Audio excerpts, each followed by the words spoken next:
Hey, everybody, just want to record this quick disclaimer. If I am espousing an opinion on the podcast, that is not necessarily the opinion of a client on whose campaign I work. Just want to make that clear. Opinions are my own on golf and politics.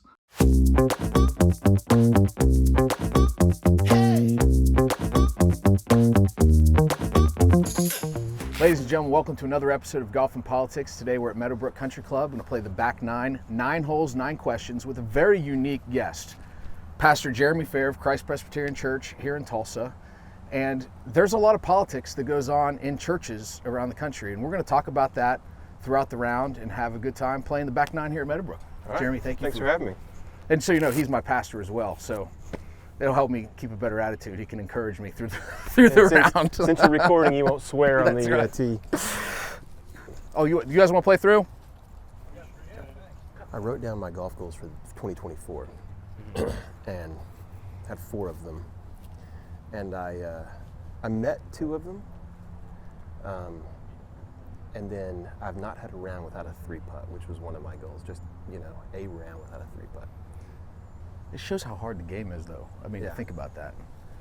I mean, to go, we were talking about this earlier, my streaks, somebody of my ability, I should be able to have, especially at my home course, I should be able to have streaks of rounds without a 3-putt.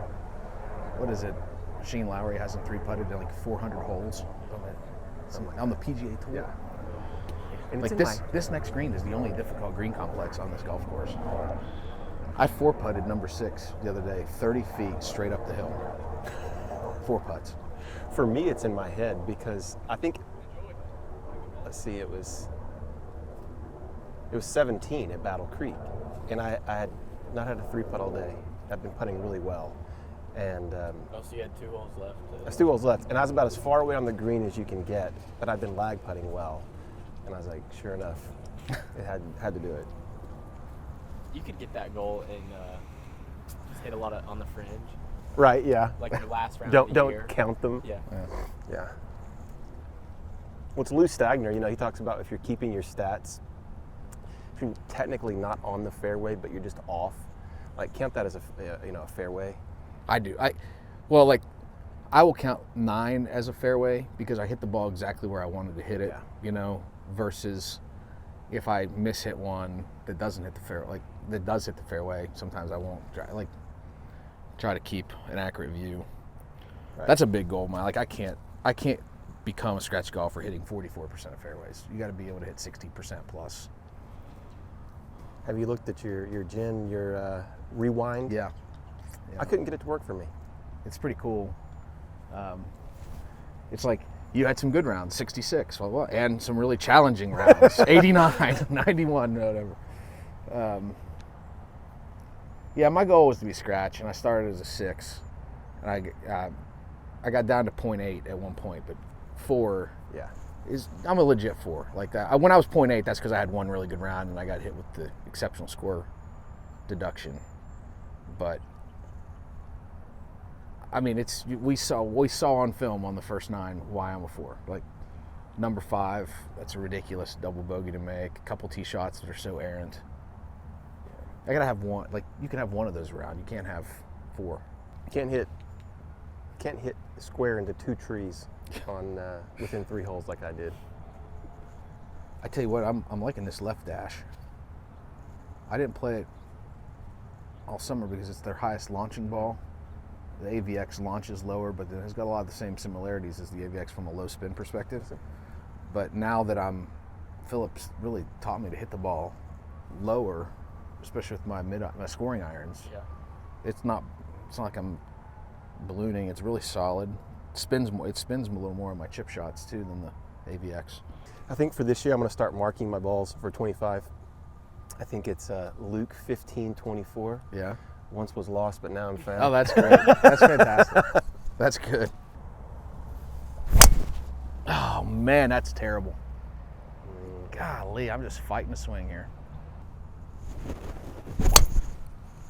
Oh, good ball. Thanks. Position A. I hope I find mine. Well, Jeremy, thank you for joining the podcast. Why don't we just start with first question? How did you get into ministry? When did you feel a call to be in Christian ministry and work as a pastor? Yeah, right before, the summer before I turned 18, I graduated high school when I was 17 and didn't know what I wanted to do.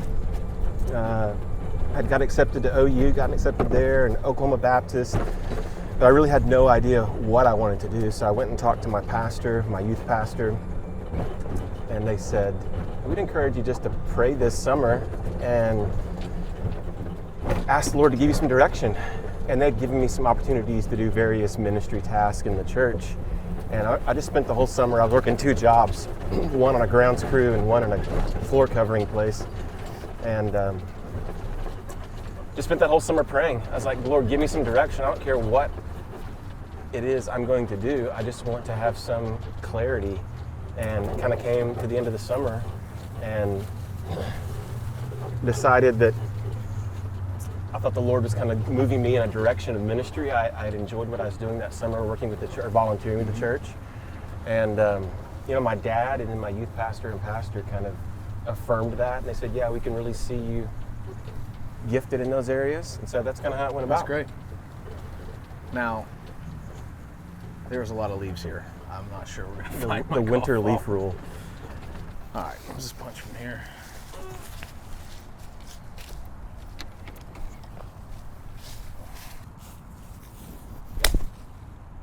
A little short. Short.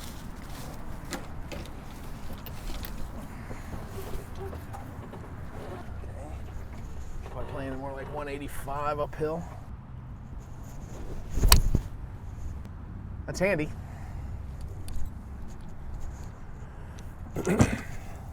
And so you started to feel that call, at 18. So what does your education look like for somebody that feels a call to ministry work? Yeah, so it's pretty common to go to seminary to get like a master's of divinity or a master of theology, but I wasn't sure I was going to do that at the time. I knew I wanted to get some education, so I transferred to Dallas Baptist University. The first year I went to Cameron, which was a small school. It's now part of the OU system. But they had DBU was known for having a really good philosophy and like religion program. Okay. So it was a liberal arts school. So most of my, half of my degree was in your basic stuff, and then I had my languages and all that stuff. Yeah. But and at this time you were a part of the Southern Baptist denomination, I assume. Yep. And but then about halfway through college, I guess, I decided to go ahead and go to seminary after that. Okay. So. Oh.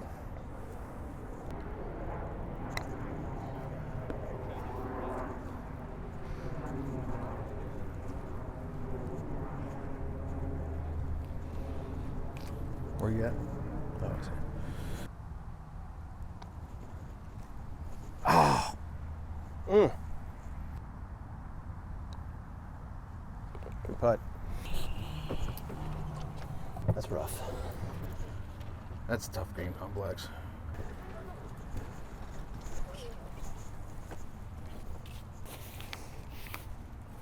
This will sound good.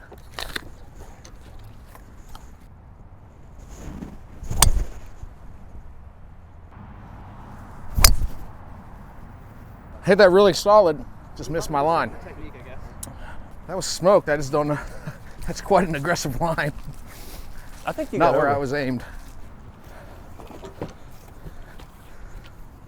So the next question is kind of twofold for you.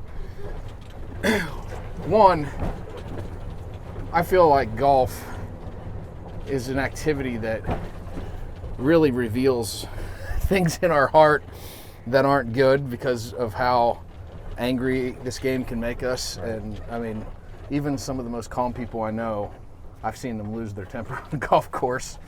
And then secondly, as a pastor, so much of your work is done outside of the normal.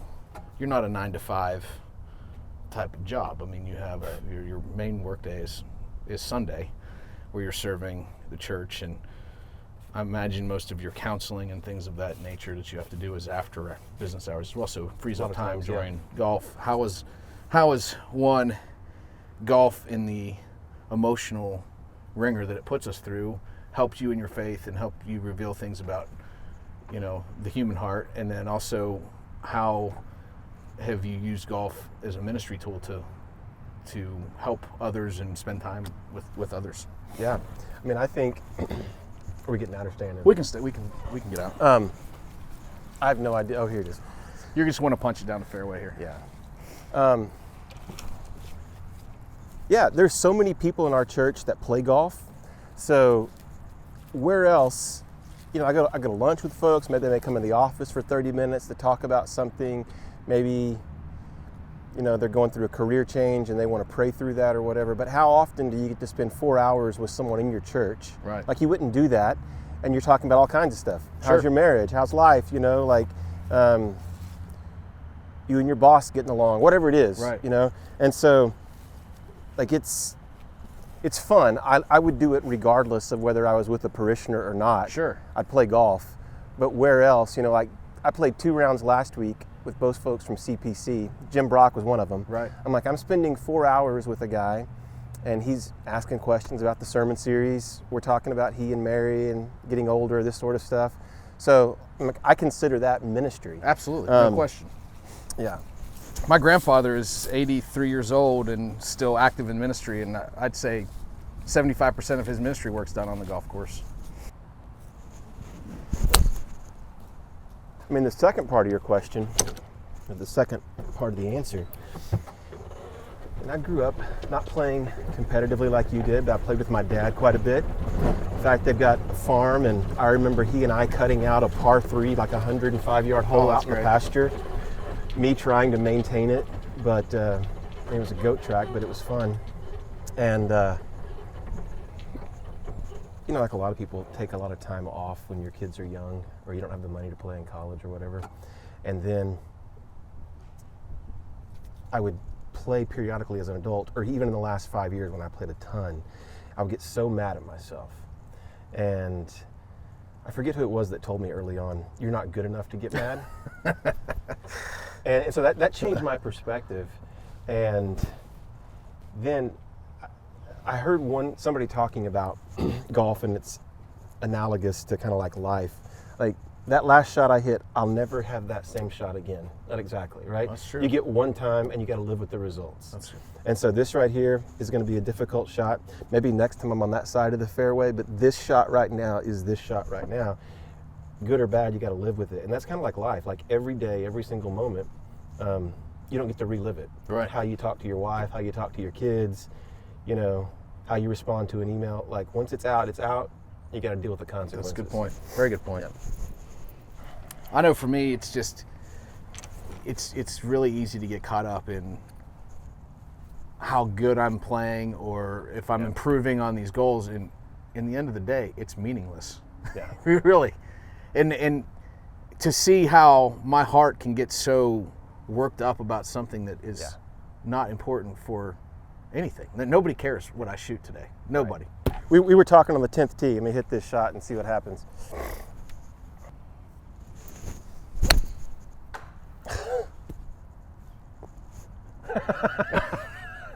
Well, you're never going to have that shot again. Just get around the corner. It's like, I try to tell my wife what I shot, and she just rolls her eyes like, pretty much, Matt, I don't care what you shot on the golf course today. Had the exact same conversation with Kimbo last week.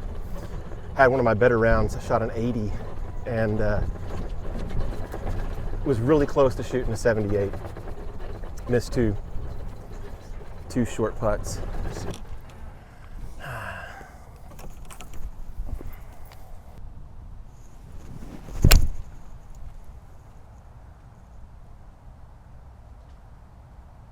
How many trees is it possible to hit on one hole? At this course, a lot.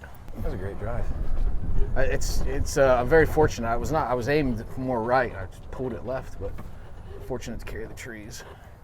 So one of my goals this year, well, for 25, I think 24 I probably took golf more seriously than I ever have this year. Tried to improve, took lessons with Maggie. And I still want to improve. And I still take it too seriously sometimes. But this year it's to like be present. Mm-hmm. Just enjoy. Sure. Enjoy who I'm with, enjoy the different courses I get to play, and not be as concerned with the score. And my guess is our score, if we do that, our scores are going to improve. Probably, yeah. Yeah, I told Jefferson, my buddy Jefferson you've met, I said my number one goal is to improve my attitude in 2025 and make meaningful friendships on the golf course and enjoy the work of trying to get better and let the results be what the results are. That's as good as I've got right there. Great shot. There's another, won't name them and give them any advertisement, another golf podcast. And I was watching a couple of their episodes the other day.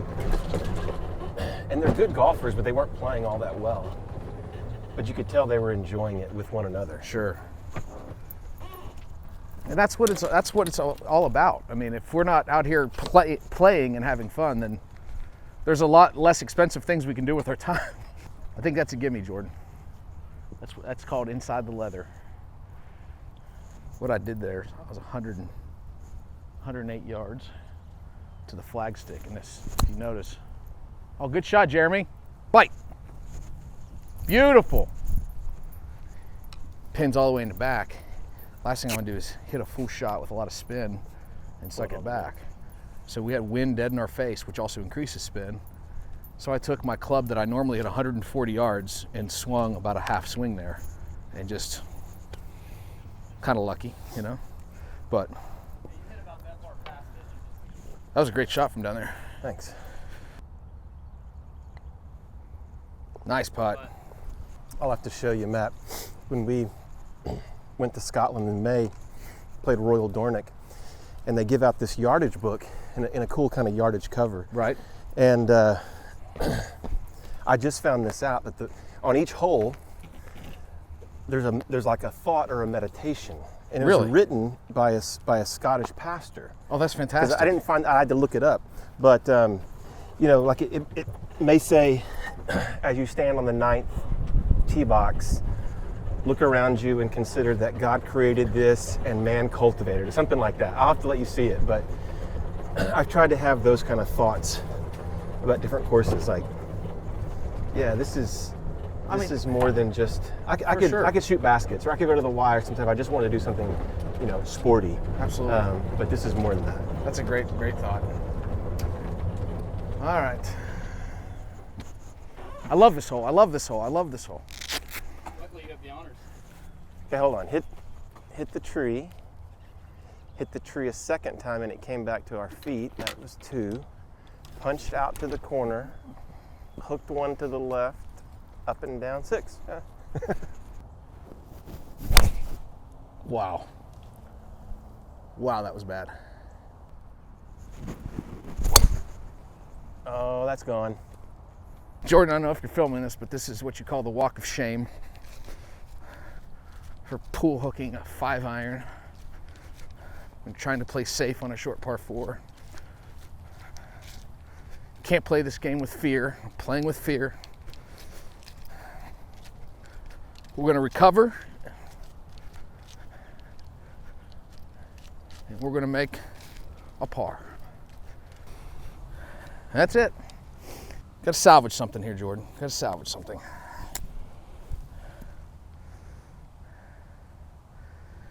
Can't go grass. We have so many. The trees are we have too many trees at this golf course, and you can't grow grass because there's just so many trees sucking up all the water supply. And it's hard to water a golf course like this and get us enough. But if you take the trees out, this golf course would not be hard. The trees are the defense on this golf course. So, you know what? I can get, that's too risky. Just punch it out. Just punch it out. Take the medicine. What on earth? Wow, I almost shanked that. Glad I don't have to hit the 5-iron again. Okay, hole 3, question 3. We're gonna start getting into politics. So some fluff there to get started. Now let's get into some politics. The church in America is in a much different state than it was when you and I were children. It's a much different state than when our parents and grandparents were growing up, where it was such a foundational part of our political discourse. It was a foundational part of community. You know, what challenges do you see with the church in America as it sits right now? I mean, I think it works both this way on the left and the right. There's your ball right there, between those two trees. But people have always been prone to making idols out of lesser things. You know, the late Tim Keller said that an idol is a good thing that becomes an ultimate thing. Right. Like golf can become an idol. Sure. But I think with politics, and I'm sure it's always been this way to some degree, but with social media and the way that people engage politically now, and the news cycle and stuff like this, and just having access to it, like, it seems that politics and have become an idol to people, where their whole lives revolve around it. It used to be like, it felt like, at least, people's lives revolved around their faith, and their faith informed their politics. Now it feels like their lives revolve around their politics, and that then defines or informs their faith. That's a very good point. Hit the shot, and I got a good follow-up question for you on that. Oh, no. Nope. Well, birded the last hole. Fighting not to make double bogey on this hole. Such as golf? Yeah, such as golf, such as life. Where are you at? On the green. Oh, yeah, great. Okay. So, I'm not trying to bash others, although I don't mind. If they're wrong, Yeah. I think they should be called out. So I guess I'll be bold and call them out. Like, Eric Metaxas is somebody that I used to have a lot of respect for. I've gone and seen him speak multiple times. I've read some of his books. Right. He posted prior to the election that if your pastor is not promoting voting for Donald Trump from the pulpit, which, let's set for the record, like, I voted for Donald Trump. Yeah. My guess is I know you're a registered Republican. Right. You have more conservative leanings, but he said if your pastor's not preaching that from the pulpit that you need to vote for Donald Trump, you need to find a new church. Yeah. And I would argue that if your pastor is telling you to vote for Donald Trump on Sunday morning, you probably need to find a new church. But I'd love to get your thoughts on that kind of mindset. Yeah. Like, around politics. I despise that sort of mindset. And I mentioned to you earlier, like, I noticed it years ago with the mainline church and the Democratic Party, right, as they were platforming Sharpton and Jesse Jackson and others, and basically saying, you must vote this way. Right. And we condemned that then, but I've done a 180. I say Sure. we conservative folks. I don't think that's the place of the church. It's not the place of pastors.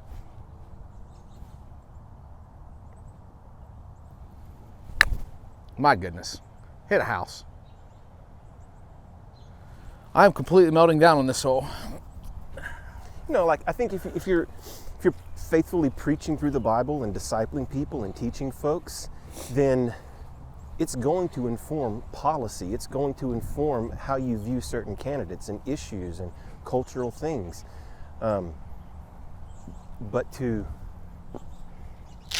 use the pulpit and to use the authority of the church to tell people who they should vote for seems to be way out of bounds. Right.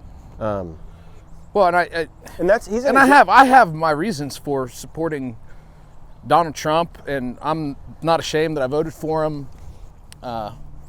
Just like anybody that's running for office, nobody's perfect, and I don't agree with anybody 100%. I'm sure if you and I talk through every issue, we probably don't agree 100%. However,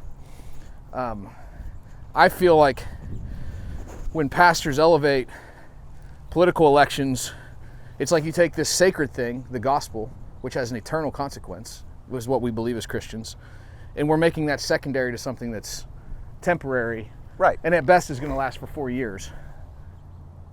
All right, let's try to salvage something here.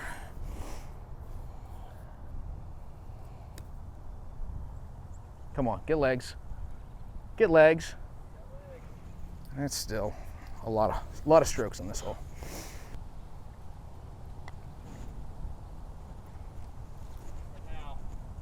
Oh.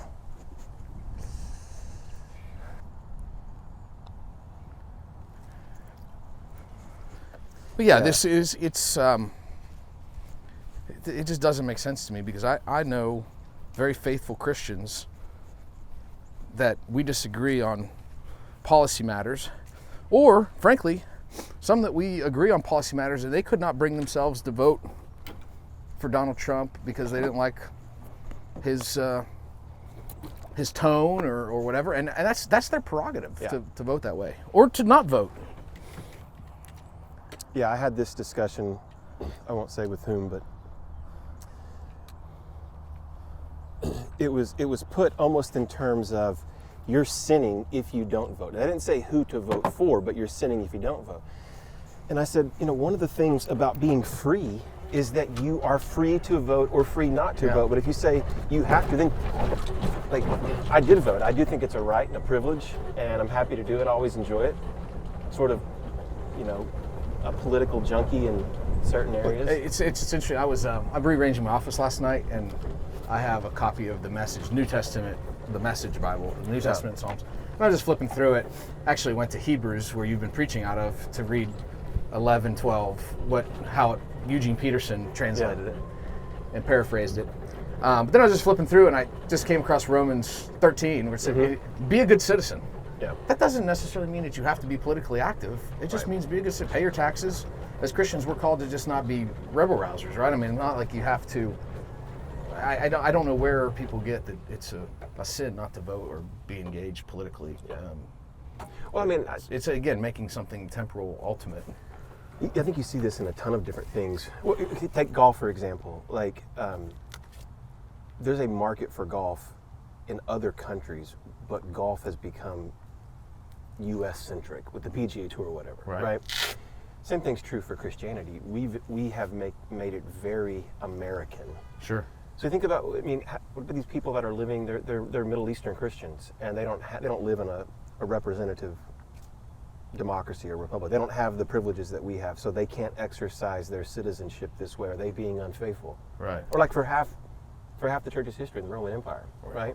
We've taken these passages of Scripture and said, this is what it means. It might mean that for us now. That might be one application.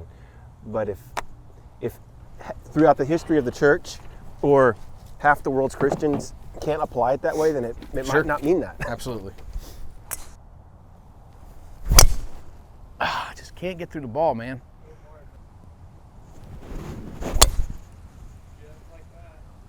You mentioned Metaxas, Matt. He's an individual where I've seen that shift over the last, 5, 6, 7, 8 years, where it seemed like earlier on, his life revolved around faith, it orbited around faith, and that informed his politics. He's always been conservative, but it seems now that it's shifted, where now his life revolves around his politics, and that informs his faith. Right. You see it in his tweets and things he's written. It just becomes ultimate, as opposed to it becomes ultimate rather than, as Christians, what should be ultimate is we're sinners, we're in need of a Savior, we need salvation, and we need to tell other people the good news. Yeah. But if we're most of what we do in politics is condemning the other side and how they're wrong, and that's what I do for a living. What does it say to that left bunker down there? 195 to the front edge of it. Okay. Oh, that's hit nicely. So, next question I have for you is, throughout your time in ministry, you've been in ministry now for 25 years? Yeah, about that, yeah. About 25 years. What have been some of the big political fights that you've had to deal with as a pastor, not necessarily our church, but just anywhere throughout the 25 years? Now that's very fortunate right there. Yeah, you can get up and over. Yeah, I can go for the green too. That's a good question. As an evangelical Christian, both conservative theologically as well as politically, throughout my lifetime, sanctity of life, whether that was the abortion issue or how we're treating octogenarians and issues of euthanasia and all this kind of stuff. Like, people have had questions about that. That's been a big deal. It's not been a big deal in the churches where I've served, because pretty much everyone shared our view of Scripture and life beginning at conception, this sort of thing. I think over the last 10 to 15 years, it has been all related to sexuality and gender. Not all, but predominantly sexuality and gender.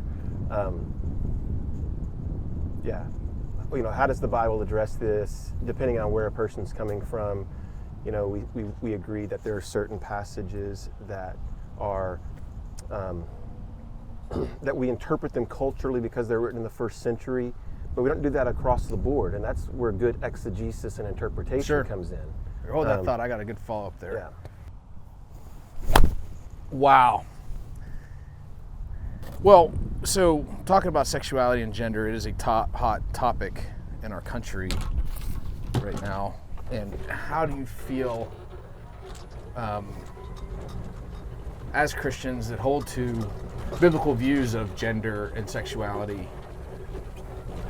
Do you feel like we've made the political issue of that, and maybe even our position of being right, we've elevated that to a place where we're not loving in how we share it? Oh, absolutely. With others? Absolutely. There's a good book called Still Time to Care. Next Tree. Okay. By a PCA pastor who struggles with same-sex attraction. He said that since he was an adolescent, he's been gay, and he's celibate. But one of the things he talks about... Hit out of the new sod. Oh, yeah.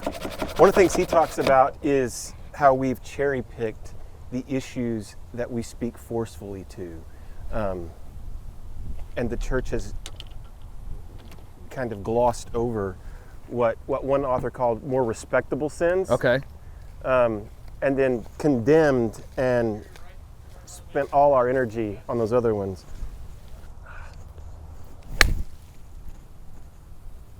That's better.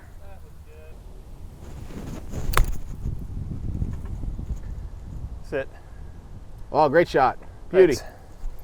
All right, so where we cut off there is you're saying that we've glossed over more respectable sins. What do you mean by that? Well, when you look at the amount of times that the Bible speaks about greed and selfishness and kind of things that make people good business people, right? They would say those were good qualities, not necessarily greed, but they would just use a different name for it. And the sins that have, the things that have been cultural hot button issues are the things that we have spent not all, that's a hyperbole, but a lot of our energy addressing. Sure. And I think we lose some credibility with that. Oh, absolutely. Because we never speak about these other issues.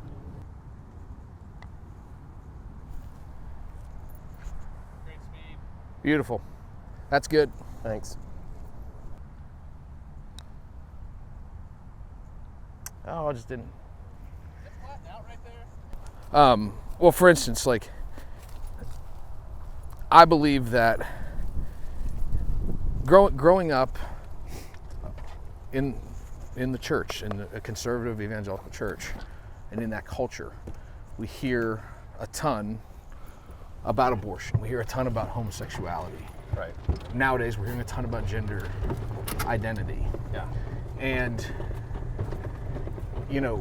it's usually the Americanized version of Christianity is that we have gone to hell in a handbasket. It's just, it's never been worse in America. The homosexual agenda or the woke agenda, however you want to label it, gets this sensationalized view as if America was pure at one point. Right. And I want to tell some of those Christians, do you realize that we were enslaving a whole race of people? Yeah. There's no more grotesque sin that you could have than it literally chattel slavery. And it's Yeah. like we gloss over that. And I think Make America Great Again was a great political slogan for Donald Right. Trump and helped him win the elections. But, I mean, mean, I get it. I get why maybe an African American would say, Yeah. what are we talking about when we say Make your America Great background Again? Southern Baptist? No, like an independent church, yeah. But like the Southern Baptist, which was started in 1845, and the PCA, which came out of the Southern Presbyterian Church, also started in the mid-19th century. Both of those denominations that I've been a part of formed originally because of the issue of slavery. Yeah. And then separated because of, Jim Crow. And like that wasn't even really acknowledged until the last decade. We have, let's talk after the shot here.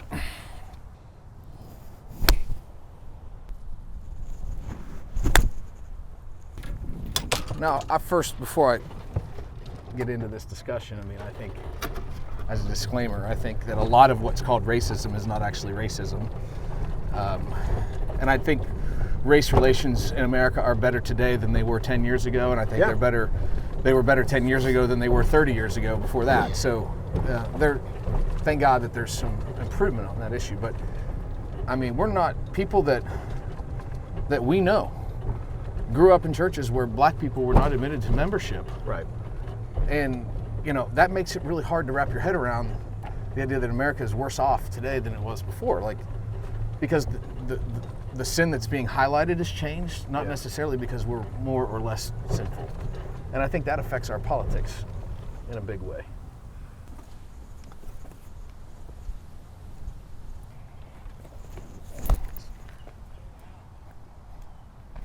Thanks.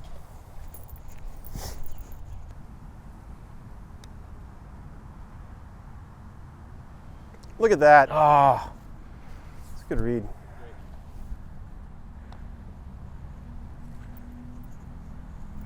that's good.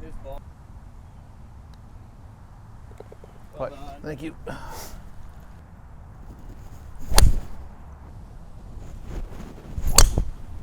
Bingo. That's a beauty. That's what I was trying to do. Well, we live in Oklahoma, where we have supermajorities in both houses of the legislature, Republican governor, every statewide elected office holder is Republican.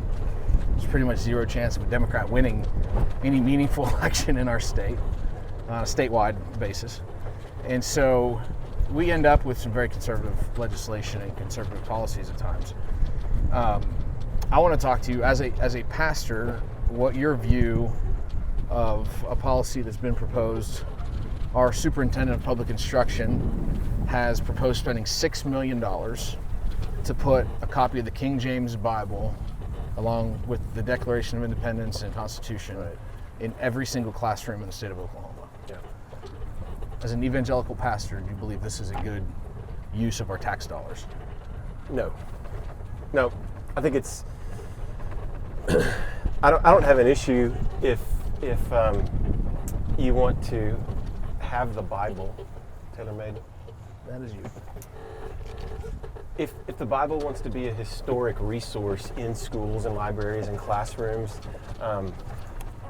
I bet you could solicit enough churches in Oklahoma to donate Bibles without spending that much money. And we buy Bibles all the time for folks with our church. So I know that's, you know, you don't need to spend $6 million Life Church to has a do pretty that. good app. Life Church does. But so whether or not the Bible is in school is a separate matter than whether it becomes part of curriculum and you begin to teach it. And that's where I would really firmly object. Yeah.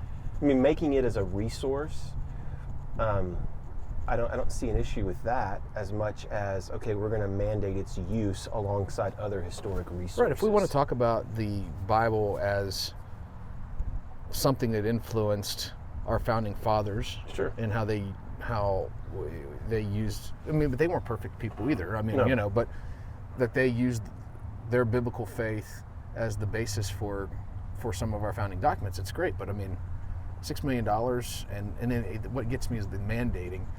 There are teachers that, one, I wouldn't want opening Right. the Bible and teaching my children Right. if they were in public school. But number two, this is where it gets me. Like, as Christians, we want to bring other people into the faith. We want to evangelize and be good, the Bible says, salt and light, right? Well, I think when we mandate and use our political power to say, we're putting Bibles in the classroom, we're bringing the Bible back to the classroom, all of the teachers that are not Christians, all of a sudden their defenses are up. Yeah. It makes your job much more difficult to sit down Right. and share the gospel. It makes my job more difficult to sit down and share my faith with them, Right. in my experience, because they have such a negative view of being told that they have to use this. I mean, if parents want their kids to be educated in a way where the Bible informs curriculum, they can do that like you and I've done with in a Christian school. Right. And now, especially with the tax credit, I mean, it's much more affordable for people to be able to send their child to a private Christian school if that's what they choose to do. Yeah. And I'm 100% for that.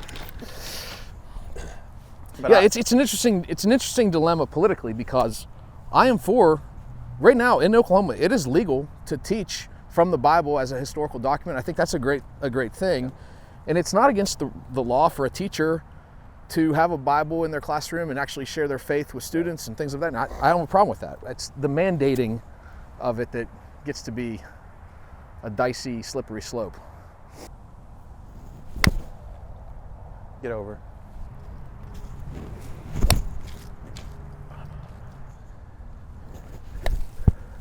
Spin hard. Spin! Nope.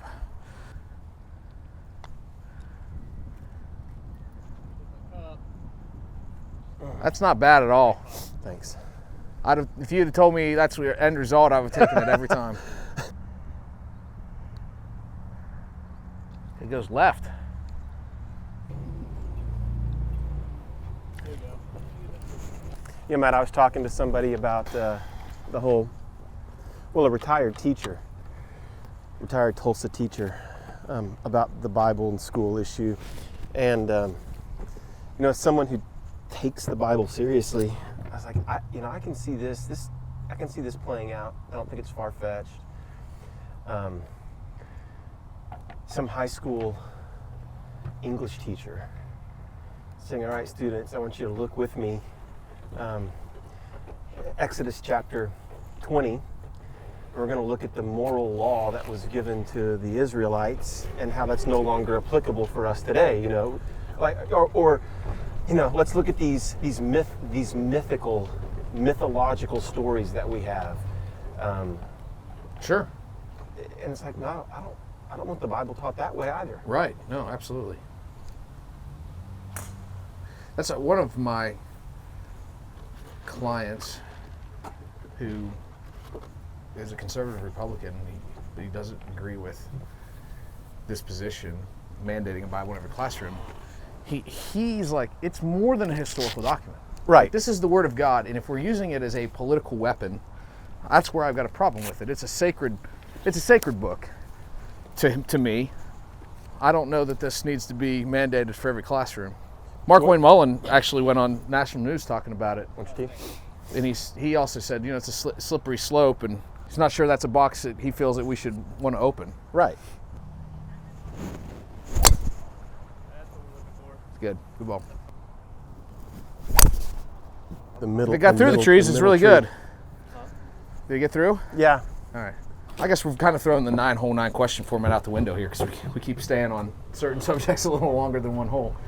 But I mean, if you're looking at a religious book that's had an impact on world history and needs to be used in the classroom potentially, I mean, the Quran, Right. just as much as the Bible needs to be used. I mean, so much of what we're seeing in the world today, Middle East conflicts, deals with that. So I mean, are Oklahomans okay if Ryan Walters mandated that every classroom had a copy of the Quran? I don't think so. Right. But historically, you need to know. Like, I think there's some benefit to knowing what the Quran has to say for understanding world history and current events. Yeah, I mean, if you're going to understand basically 1/5 of the world's population and their belief system, if you're interested in that, then you have to have some familiarity with the Quran. Is this me here? That's where we've seen another. Let's stick with more Oklahoma current events that affect.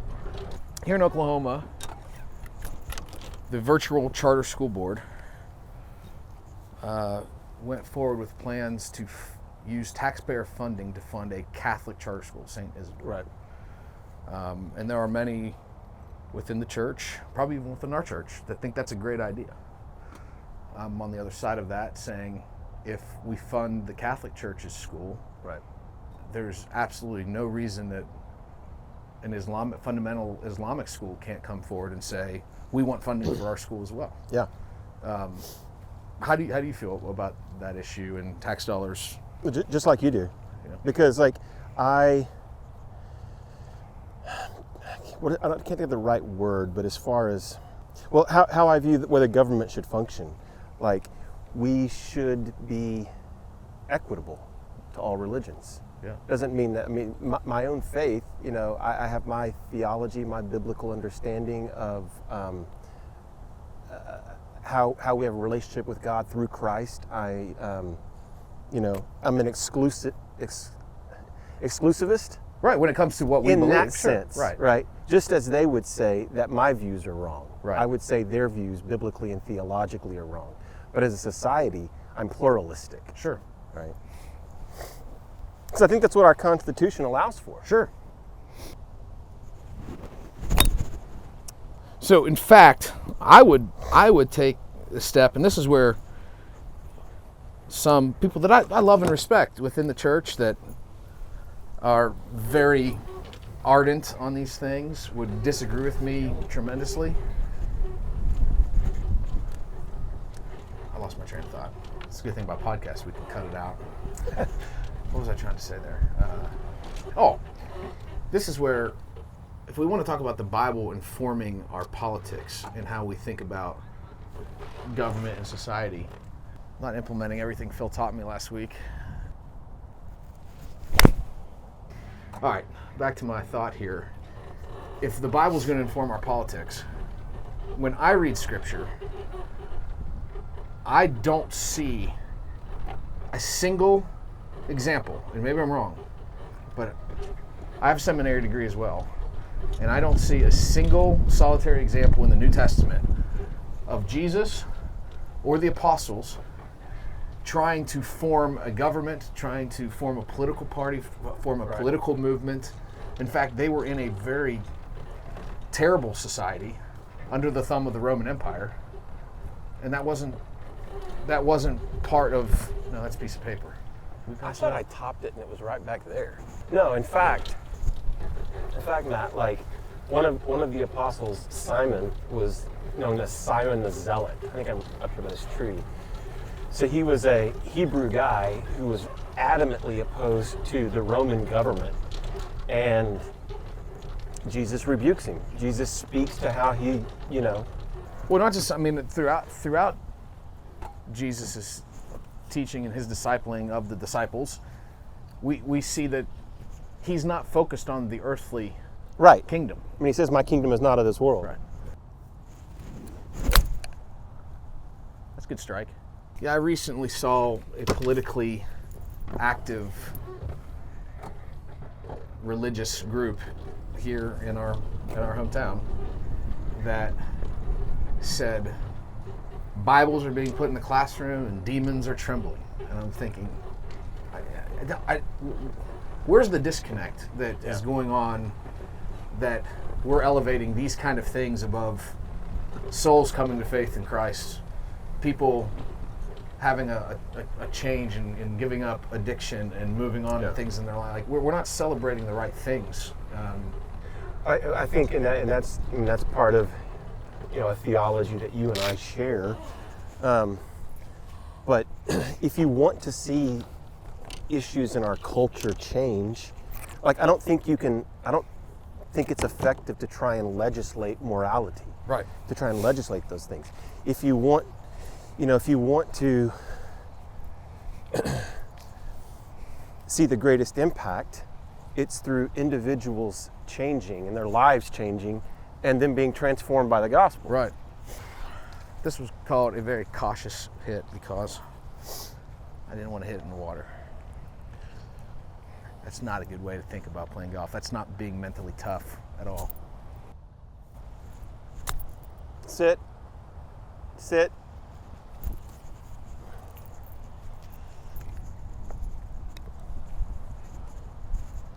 That's got to go. That's got to go hard. Settle, settle, stop, stop, stop. What in the world?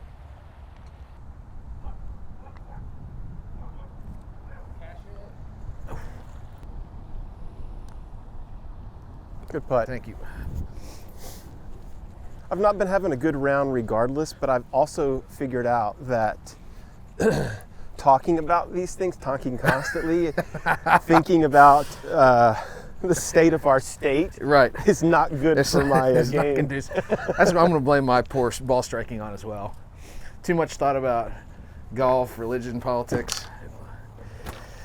Well, I say the two things you don't talk about in polite company, right? Right. Religion and politics, and we're mixing in golf. Yeah.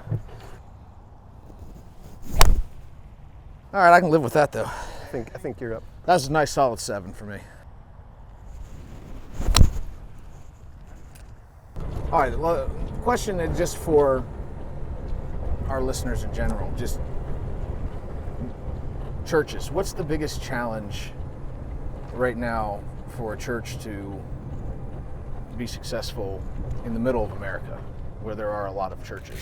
I think this answer would probably be radically different for somebody that's in Boston, Massachusetts versus Tulsa, Oklahoma.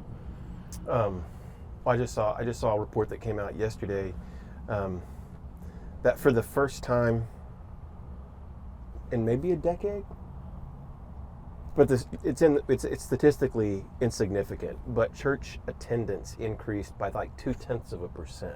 Oh wow! So that's the first time it's gone up in a long time. Yeah, well over a decade. Okay. And so, well, I think our parents, the boomers, didn't do a good service to Gen Xers, millennials, my kids, because they're the ones that created the seeker-sensitive model and created church as an entertainment option. Okay. Right. Right. And they sort of took the sacredness out of it. Like, Yeah. it should feel weird. Sure. Something about it should feel different. It's different when you. I mean, where else do you go through a liturgy, confess your sin, like openly proclaim that we're eating the body and Right. drinking the blood of Christ? Right. And they tried to make it palatable, and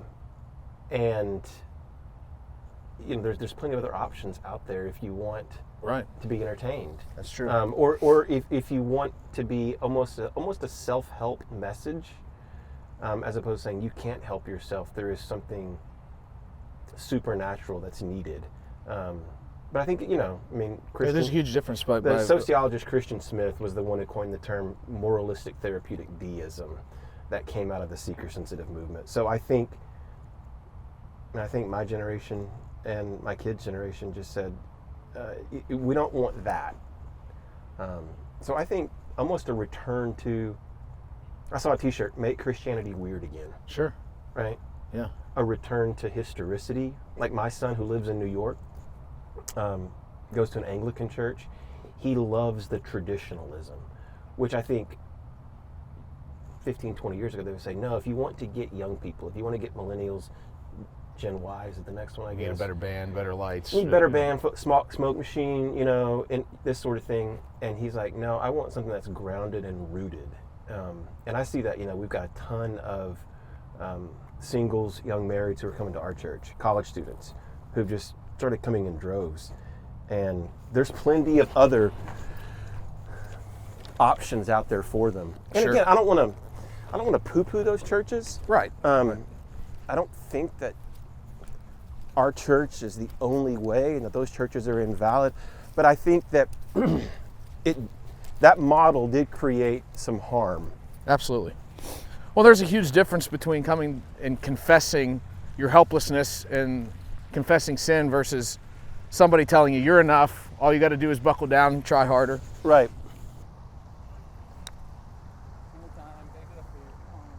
Stop. That's good.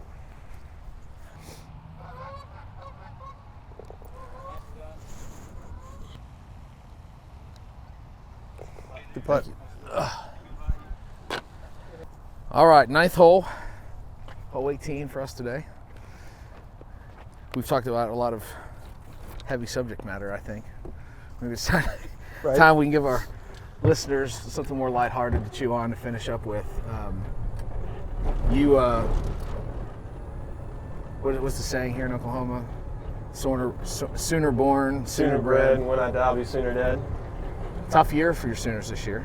Oh, brutal. What are your thoughts on NIL, transfer portal? Where does this go? I mean, do we even know? Is it going to be completely different year to year on how are there going to be any rules, or is it just going to be the Wild West and there's going to be players that play for 4 different universities in 4 years of college? I think in the next couple of years, we'll begin to see some changes, some reining it back in.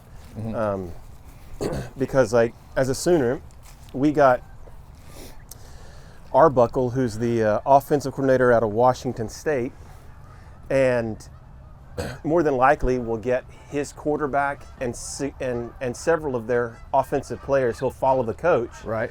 So it's going to decimate Washington State's team. It's going to be to our advantage. And, you know, they see that happening more and more frequently. Right. Okay. That's Great ball. good. Get on the green.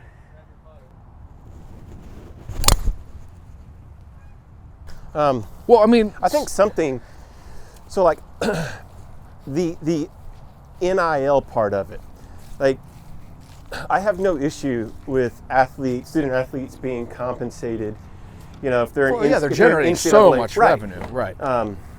And getting some sort of compensation truly for their name, image, and likeness, but it's basically become professional free agency where these collectives, you know, put their money together and buy players.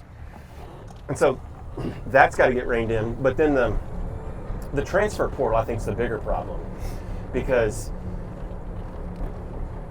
like one of the reasons why we were in this situation at OU we were in this year is because of the uncertainty at the quarterback position.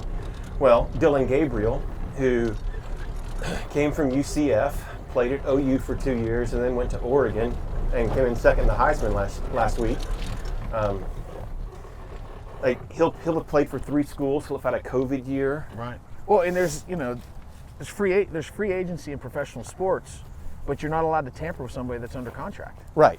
So there are no contracts. That's what and some of these guys are getting paid millions and millions of dollars. Get out. This is like, I think a year or 2 ago, I saw that half of the SEC quarterbacks were getting paid more than Brock Purdy was on his rookie contract. No, I bet you Purdy would. Guys like that, that's gonna. I think the NFL is gonna have to step up at some point and say, "Well, we got a problem here, guys, because we want to pay our rookies this much. They're getting paid more than that in college. What's going to prevent them from staying in college an extra 2 years? Yeah. Hurt our development, and then beyond that, further is at what point does the colleges say, you know, well, screw the NCAA. Yeah. Who came up with 4 years? Yeah. Let's make it 8 years. Let's make it. They can stay as long as they want. It's professional sports. Yeah. It's a minor league, and they're representing our university. I forget which player it was, but he had a true red shirt, and then got a medical red shirt, and then got a COVID year. Yeah, it's great. I mean, it's crazy. you know. Well, Alan Bowman is getting another year. That's right, at OSU. He can be 31, I think. I don't know. He's old though. You see, he's OSU, right? Right. I think I saw a stat on him coming out of high school. He came out the same year that who's the long blonde-headed quarterback for Trevor Lawrence. They were the same graduating class, and Trevor Lawrence has been a pro for like 3 or 4 years or whatever. It's crazy. It's crazy. Well, I just think there has to. I still enjoy it. I'm not going to be one of those fuddy-duddies that say, oh, it's just ruined. But when you have guys like Nick Saban are saying, giving big warning signs, we have problems, I think that you have to take a serious look and just figure out what it is. Let's put some parameters in place. Don't be afraid of it.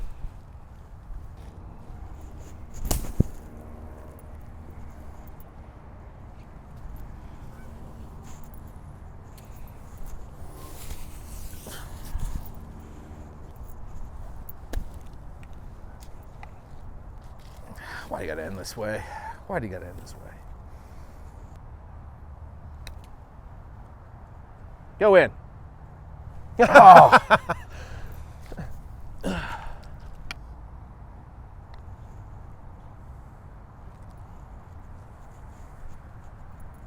Jeremy, thank you so much Yeah, thanks for having me on, sharing a man. lot of things with us there on the podcast, a lot of issues that affect politics that you deal with as a pastor. We enjoyed the round of golf, and we're thankful for everybody that's listening. Check us out on social media, download anywhere you get your podcasts, and thanks again for listening. Hey.